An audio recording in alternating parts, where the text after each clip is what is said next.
Hoje, para o almoço, vai sair o quê? Uma cumirã por aqui, menina. Cumirãzinha cozida, né?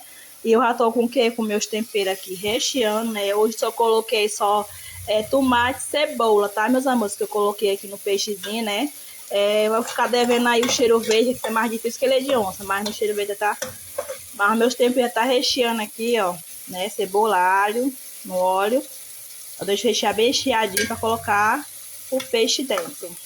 Tempero recheado, agora eu vou entrar com o quê? Com aquele que dá a corzinha, que faz toda a diferença na comida, né? Que não pode ficar com aquela comida veia branca, né? Aquele peixe velho branco, Deus a livre, né? Cororal, né? Corante. Agora eu vou colocar aqui o peixe, ó. Vou colocar aqui a cumirã. Gente, eu chamo assim, né? Cada um chama de um jeito.